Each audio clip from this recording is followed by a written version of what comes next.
Hi, Banana Recap here. Today I'm going to tell you about a 40-year-old man who falls in love with his daughter's 16-year-old girlfriend.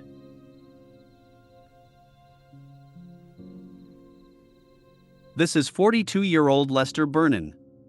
The man is going through a midlife crisis. Lester is married, but despite this, the man manually relieves the tension in his soul. Lester and his wife Carolyn have a daughter named Jane. Lester's life has been very dull and drab lately. Burnham writes articles for a magazine, but the time comes when the company where he works begins to downsize. For this, Lester is called in by Brad, a labor organization consultant, asking about Burnham's accomplishments at the company.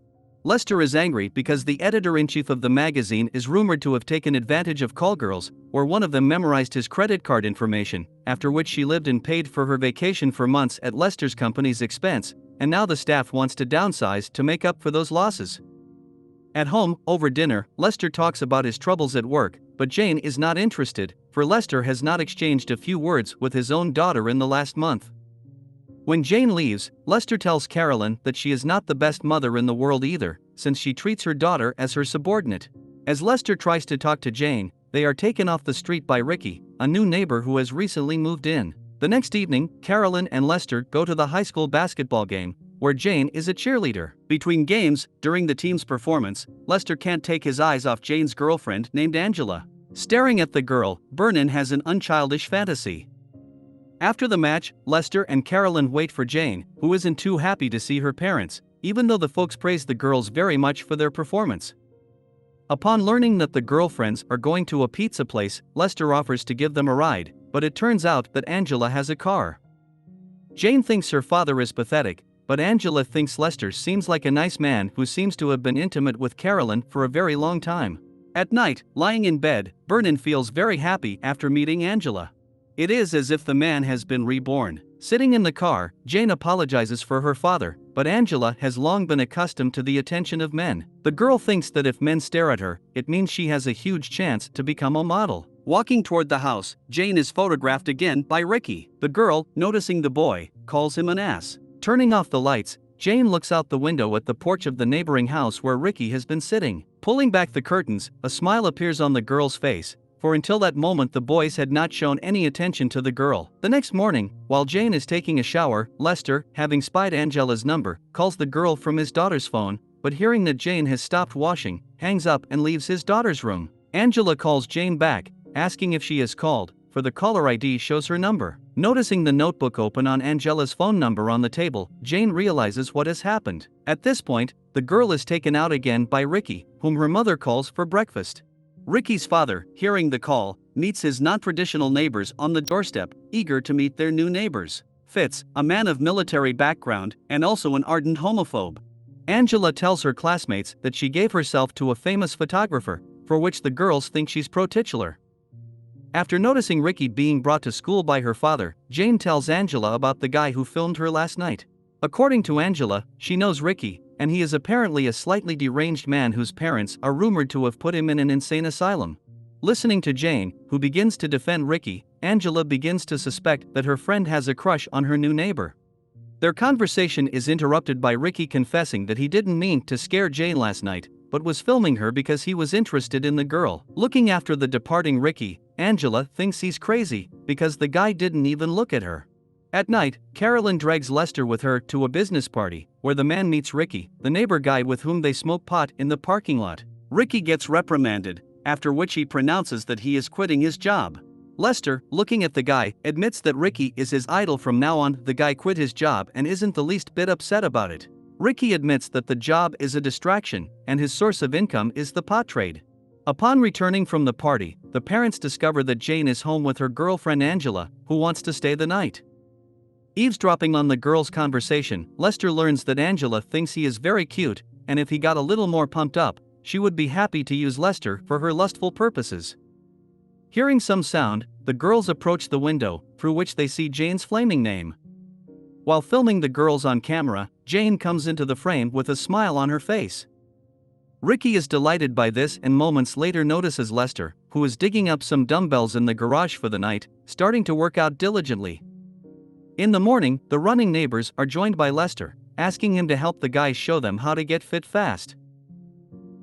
Looking at the running trio, Colonel Fitz also thinks Lester is gay, who upon running to Fitz's house, goes with Ricky to his room for a movie, a retelling of which will also be on my channel soon. But the movie is just an excuse for the kid's father, as Lester actually wants to buy weed, because Ricky is a drug dealer, as he told Lester at last night's party.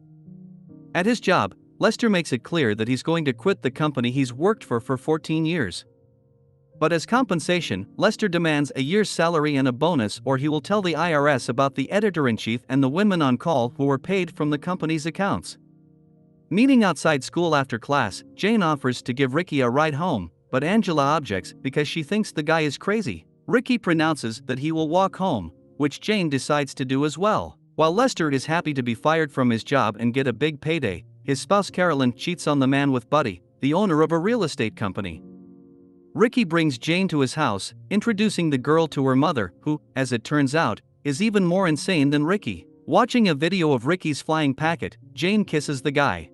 Back home, Jane begins to undress in front of the window, knowing that Ricky is filming her at this point. The next night, in conversation with Ricky, who is filming everything again, Jane complains about her father Lester. She hates him, because she wants a father to look up to, not a jerk who has his eye on her friend. Jane wishes someone would beat the crap out of Lester, whereupon Ricky asks the girl if she wants him to kill her father. Jane agrees, but afterwards pronounces that this is all a joke.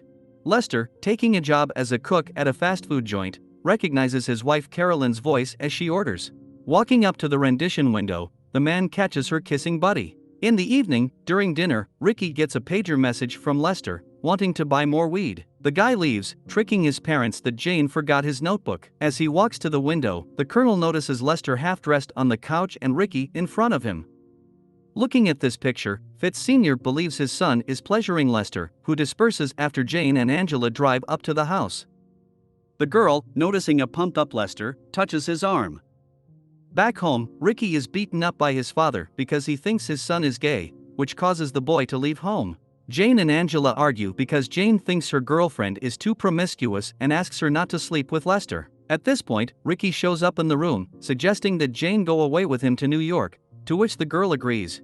Swinging around in the garage, Lester notices the colonel outside, to whom he opens the gate, letting him inside. Asking where Carolyn Fitz Sr. is, he learns that Lester's wife is shacking up with Buddy, but Lester himself doesn't care, since their marriage is just a sideshow. Misunderstanding Lester, the colonel tries to kiss him, after which he returns home. Upon entering the house, Lester finds Angela in the living room, who tells of a quarrel with Jane over Lester himself, as the girl thinks he is sexy. After admitting that he wants Angela, Lester begins kissing the girl. As he removes her clothes, the man discovers that Angela is actually a virgin, so he throws her clothes on.